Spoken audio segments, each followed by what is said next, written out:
اس طرح ہے جی کہ یہ جو آفٹر 18th امینڈمنٹ جو 10 ایئرس کی ایگزمپشن دی گئی تھی وہ 2023 کو ختم ہو گئی ہے، جو فاٹا ایکس فاٹا کو دی گئی تھی۔ یہ خالی ملاکنڈ ڈویژن کا ایشو نہیں ہے، یہ ایشو فاٹا کا بھی ہے، ملاکنڈ ڈویژن کا بھی ہے، اور گلگت بلتستان کا بھی ایشو ہے۔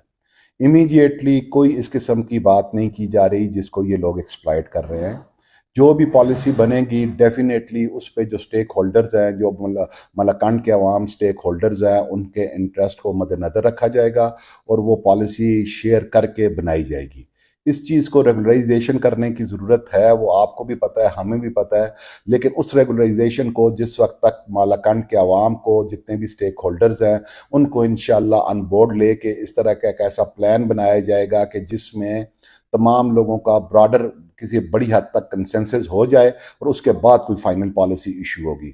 اس سلسلے میں پروونشل گورنمنٹ کے لیول پہ بھی میٹنگز ہو رہی ہیں، فیڈرل گورنمنٹ کے لیول پہ بھی میٹنگ ہو رہی ہیں، اور فیڈرل بورڈ آف ریونیو بھی میٹنگز کر رہا ہے۔ ابھی یہ پالیسی کلیئر کٹ آئی نہیں ہے، جس وقت آئے گی اس وقت آپ کے ساتھ، میڈیا کے ساتھ بھی اور عوام کے ساتھ بھی انٹریکشن کر کے کوشش یہی کی جائے گی کہ اس ایشو کا کوئی کنسنسس سلوشن نکلے۔ سلوشن تو اس کو نکالنا ہے، لیکن کوئی براڈر حد تک کنسنسس ہو کہ اس کا سلوشن نکلے۔ اس طرح ہے کہ یہ تو قانونی حیثیت آپ کو پتہ ہے کہ یہ پہلے ایک دفعہ پروفائلنگ ہوئی تھی 2016-17 میں۔ اس وقت تو گاڑیوں کی تعداد جو پولیس اسٹیشن وائز رجسٹر کی گئی تھی ملاکنڈ میں کوئی 1,25,000 کے لگ بھگ تھی۔ تو یہ تو اس وقت پتہ چلے گا جی کہ ٹوٹل پہلے پروفائلنگ کی جائے گی کہ کتنی گاڑیاں موجود ہیں۔ ابھی تک ہمارے پاس کوئی کنفرم ڈیٹا اس کا نہیں ہے۔ قانونی حیثیت آپ کو پتہ ہے کہ ملاکنڈ کی حد تک تو یہ گاڑیاں استعمال ہو رہی ہیں، لیکن ملاکنڈ ڈویژن سے باہر تو یہ نہیں جا سکتی، چونکہ یہ نان کسٹم پیڈ گاڑیاں اور یہ ریگولرائز گاڑیاں نہیں ہیں۔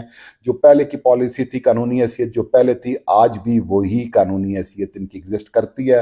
اب اس پہ فیوچر پہ دیکھیں گے کہ ان کو لیگلائز کرنے کا، یا ان کو کس طرح کی ایمنسٹی دینے کا، یا ان کی ریگولرائزیشن کا پراپرلی کیا موڈس اپرینڈی، کیا طریقہ کار اپنایا جائے گا۔